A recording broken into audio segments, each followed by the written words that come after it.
हे करत असताना जर तुम्ही आमच्यावर 25 कोटीचा दावा टाकत असेल तर हे कुठेतरी चुकतंय.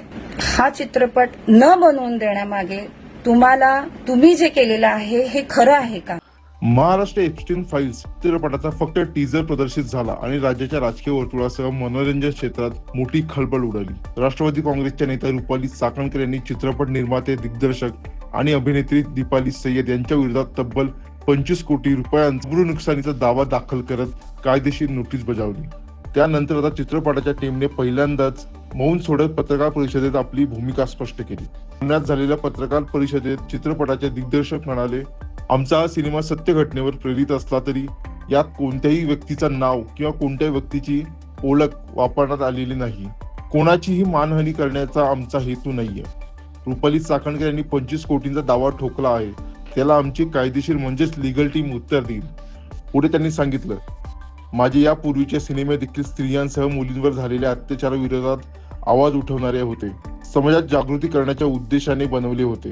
या सिनेमाचाही तोच उद्देश आहे. तसंच हा सिनेमा येत्या 2 ऑक्टोबर रोजी प्रदर्शित होत आहे. यानंतर अभिनेत्री दीपाली सय्यद यांनी ही थेट भूमिका मांडली. त्या म्हणाल्या, नमस्कार, मी महाराष्ट्र एप्स्टीन फाईल्स सिनेमातील कलाकार. आमच्यावर 25 कोटींचा दावा ठोकण्यात आलाय. ज्या व्यक्तीने आमच्यावर दावा ठोकलाय त्या व्यक्तीवर मला हसायला येते. पण हा सिनेमा कोणाच्याही जीवनावर आधारित नाहीये, कोणाचा जीवनपट नाहीये. सिनेमात कोणत्याही व्यक्तीच्या नावाचा वापर करण्यात आला नाहीये. महाराष्ट्रात सुरू असलेली भोंदूगिरी आणि या संदर्भात जनजागृती प्रबोधन करण्यासाठी या सिनेमाची निर्मिती करण्यात येत आहे. आम्ही कलाकार आहोत, त्यामुळे सिनेमासाठी रोकटोक केली जात आहे ती चुकीची आहे. याबाबतच त्यांनी आणखी एक सवाल उपस्थित केला. हा सिनेमा होऊ नये यासाठी प्रयत्न केले जात आहेत. म्हणजे तुम्हीच काहीतरी चुकीचं केलं आहे का हे तपासून पाहायला हवं होतं. जे काही होत आहे ते अत्यंत चुकीचं आहे. दुसरीकडे रुपाली चाकणकर यांनी मात्र या संपूर्ण प्रकरणावर संतप्त प्रतिक्रिया देत चित्रपटाच्या टीमला कायदेशीर नोटीस बजावली आहे. चाकणकर म्हणाल्या, हे संपूर्ण प्रकरण सध्या न्यायप्रविष्ट आहे.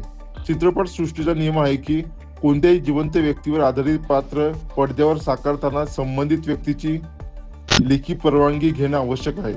मात्र चित्रपट निर्मात्यांनी माझी कोणतीही परवानगी घेतलेली नाही. माझा आणि माझ्या कुटुंबाची जाणीवपूर्वक बदनामी करण्यासाठी हा घाट घातला गेला आहे.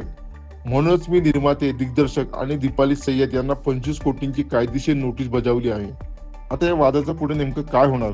2 ऑक्टोबरला चित्रपट नियोजित तारखेलाच प्रदर्शित होणार का याकडे सर्वांचं लक्ष लागलंय.